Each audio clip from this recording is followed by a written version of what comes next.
Madam President, the American people understand the importance of energy. It keeps the lights on, puts food on the table. And living in Louisiana, you happen to know the person who works at the liquefied natural gas plant or at the oil rig who produced the energy. He's your neighbor. That's why the Biden-Harris administration, their pause upon LNG export permits in January, it was to me clear who they'd be putting out of a job. Last month, the American people gained a major victory. A U.S. district judge in Lake Charles ruled that the LNG pause was, quote, completely without reason or logic.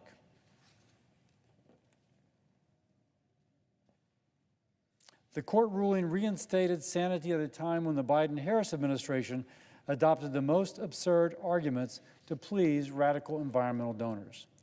The fact of the matter is the Biden-Harris pause was a clear attempt to undermine USG liquefied natural gas production and export by putting the kibosh on these new exports and depriving allies of freedom fuel.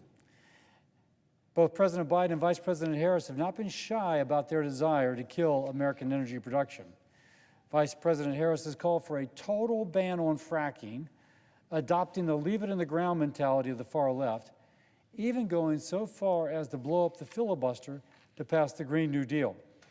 That's the now President of the Senate would have us end the filibuster to kill American energy, help China, Russia, and Iran, and raise prices on working families. I don't know whether we should be more concerned about the fact that they say leave it in the ground, despite knowing that renewable resources can't meet U.S. energy demand, or that they say it thinking that it may actually work. Curtailing U.S. natural gas production will not lower global greenhouse gas emissions, but unleashing American energy will.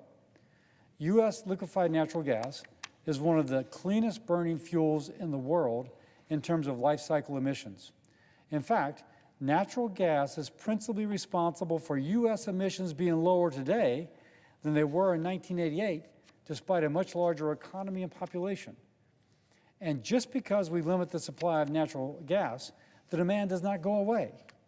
The demand instead will turn to other sources of energy. We saw this in Europe after the invasion of Ukraine. European countries refused to buy Russian natural gas, and I applaud that decision. But with the Biden-Harris LNG export pause, the world must turn to dirtier alternatives like oil or coal, purchased from dictators or despots in Russia and Iran. It was as if Putin himself called up the vice president, called up the president, and said, let's put a pause on this, because by golly, this is going to help the Russian economy. Now, you don't have to be a rocket scientist to know that as coal use goes up, global emissions increase. The administration's thinly veiled plan to reduce global emissions actually backfires. It backfires because if other countries don't get our natural gas, they burn their coal, global emissions increase. The administration's war on American energy didn't just affect our allies, it also wages a war on American workers.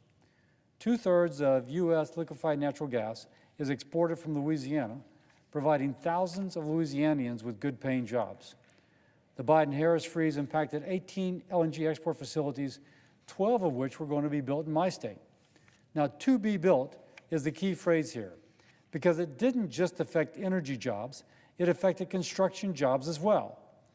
Because the Biden-Harris administration wants to appease the rich climate lobby, the future and financial security of construction workers in Louisiana and across the country is thrown into limbo. Now, even though we have this court ruling, we're not out of the woods. The federal court's ruling brought common sense back, but the Department of Energy can still slow walk permits. And this is something Congress must watch closely. This is something Congress is already looking to address, with bipartisan support for setting a time limit on how long Department of Energy can take to review new permits, a shot clock, if you will. When we unleash American energy production and LNG exports, it creates high-paying jobs, it boosts our economy, and it strengthens the U.S. and the national security of our allies. It denies income to Putin and drives down global greenhouse gas emissions. These should all be bipartisan goals. Common sense prevailed in the courts. Now it's time for common sense to return to the White House.